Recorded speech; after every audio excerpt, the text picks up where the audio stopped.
Last Friday, New Mexico Governor Michelle Lujan Grisham found herself in the national spotlight after instituting a public health order which suspended citizens' rights to carry firearms in public, whether it be concealed or open carry, in the county of Bernalillo, which is the home to New Mexico's largest city, Albuquerque.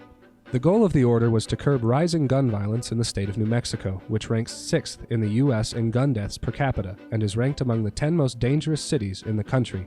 In the past 2 months, 3 children under the age of 15 were killed as a result of gun violence in the state. The opposition to the order was swift and vocal, with the sheriff of Bernalillo County, John Allen, calling the order unconstitutional and refusing to uphold it.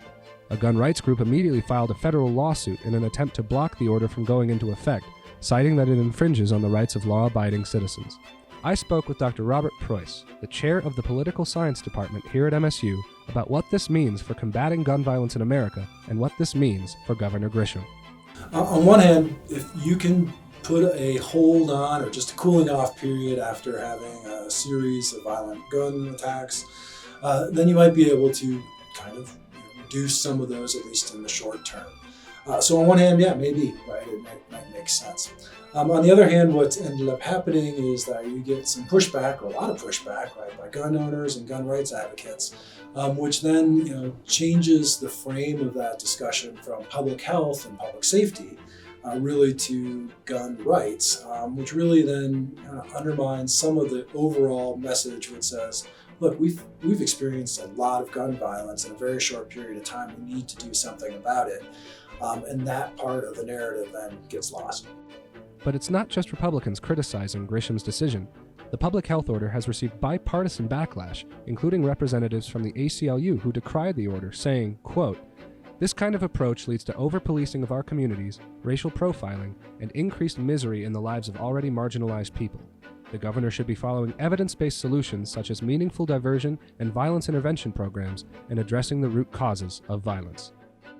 No governor wants a lot of pushback for their policies, and the effectiveness of this policy, particularly after the recent court decisions, will probably make other governors have second thoughts if they're in this kind of unique situation where there's a clear increase in gun violence that is localized enough that you can target a particular city or county to try to ban their open carry. For the most part, I think the idea is that most governors probably aren't going to target local governments and local areas for particular policy enforcement or removing of policies, in this case, the right to carry.